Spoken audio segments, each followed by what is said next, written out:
Why do you believe that a great movie trailer was more important to opening a movie than any other kind of publicity?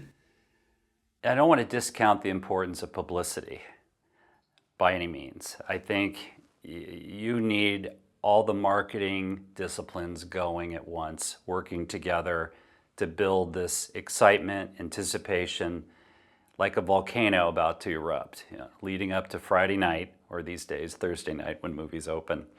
To have just this incredible pent-up excitement and anticipation in your consumers, so it blasts off, it explodes right on that exact moment when the movie becomes available. I believe, and part of it is absolute prejudice because I started as a trailer editor. That was my first real job in film marketing. And I just love it so much. To this day, I love it 40 years later. And I do think it's still the most important tool. It has different platforms now. You see it differently. You can't just see it not just in the movie theater. You obviously probably see it more on your iPhone and your computer or your iPad than anywhere else, which is fine. But the power of it is you're seeing the actual product. You're seeing clips from it. You're hearing the characters.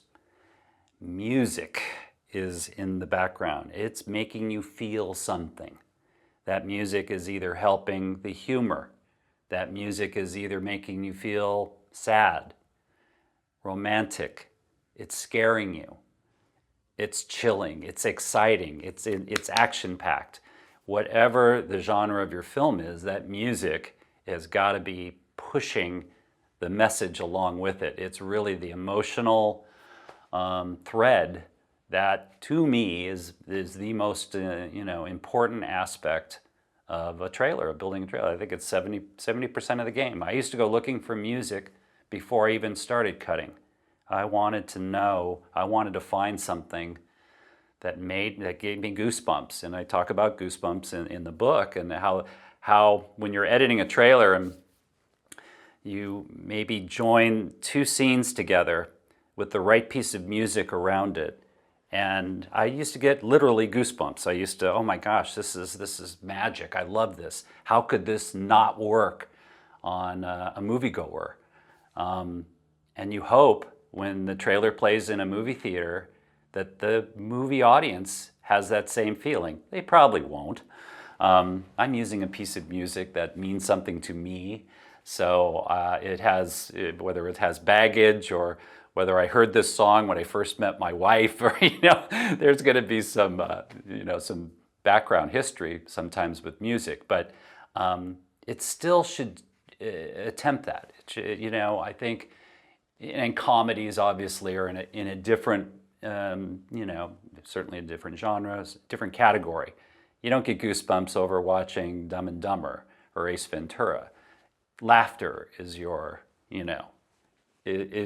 gold. That's what you're searching for. You're trying to make that audience laugh as many times as you can at the right times, and certainly end your trailer with a laugh. And so before the next trailer pops on the screen, either on your phone or in a movie theater, you have a chance to turn to the person next to you or yourself and say, I got to remember this movie. This looks funny, or this looks scary, or this looks romantic. Whatever your adjective, you need to feel it with enough urgency.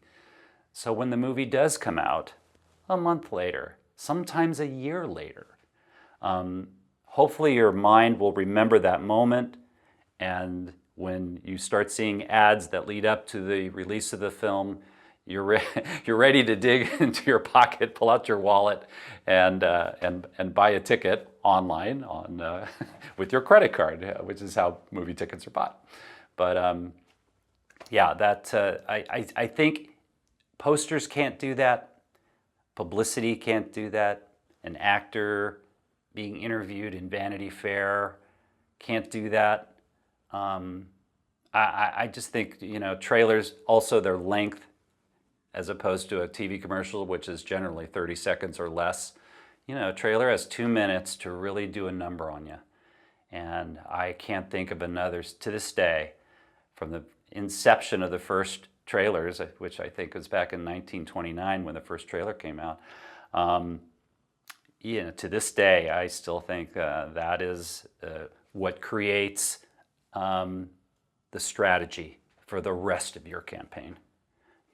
That's why I felt the importance of cutting a trailer was really the lead dog. It would create ideas for publicity. It would certainly give you ideas for a series of TV commercials. They wouldn't be, miniature versions of exactly the trailer, but the tone needed to be the same. You're really establishing the strategy for your movie in the trailer. That's why it's so important. Why do studios hire outside companies to cut their movie trailers? Why not do it in-house? Yeah, some do.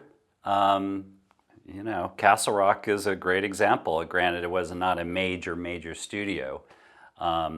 It was just me in a room, and we only really released 4 films a year for quite a while. So I had the time to do it, first of all. Universal, for many years in the 90s, 80s and 90s, had their own in-house trailer company. Even Warner Brothers, when I worked there, there was a in-house company where they would design posters and they would, try to cut trailers. When I say try, the best editors, the best producers wanted to work outside the studio system because they wanted, they were able to be hired by all of these various studios. Therefore, they would make more money.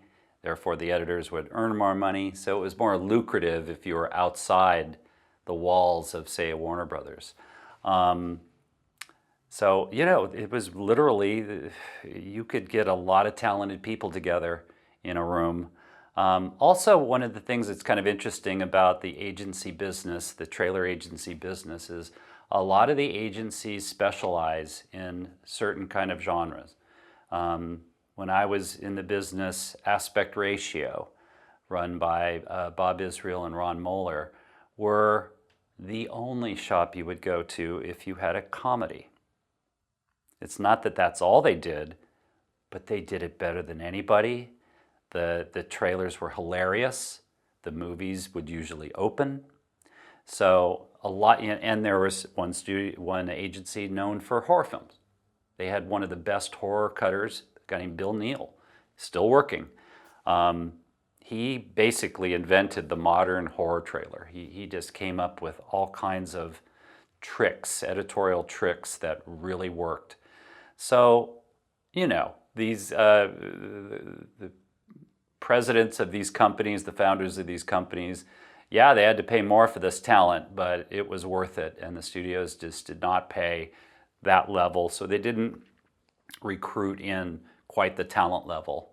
That's not to say good work didn't come out of in-house operations. They did. But consequently, they wouldn't work on the big movies where you have, let's say $100 million movie where you have a massive investment and you need to get that money back. So, nothing is going to stop a studio from spending top dollar outside the walls to get the best possible ad materials they can. When you see a film's trailer, do you almost know to a T who will purchase a ticket? To a T, I would say no. I wouldn't know unless I tested that trailer. I really do need forensics when it comes to this. I need to know, oh yeah, this is, I worked on Dear John, which was a romance from a Nicholas Sparks movie starring Channing Tatum and Amanda Seyfried. And I was head of marketing at Screen Gems at Sony. And when the tracking came out for that, it was one quadrant, young women only. And it was enormous. Now, my common sense said, young women are going to be really interested in this. But to see it on paper and to see all the other quadrants, older males, younger males, no interest whatsoever, none. But when you have a quadrant that is that red hot, and in this case, a star in Channing Tatum who was one of those discoveries, consumers, audiences love to discover new talent. They love it. You know, Dear John was just a one quadrant, massive hit. You know, it opened to $30 million, which is enormous. It kicked Avatar off of first place, you know, from this little romance. You can call it cheesy if you want, but you know, there was an audience that really wanted to see it. And so our inclination that this was a female-centric film was vindicated by the numbers for sure.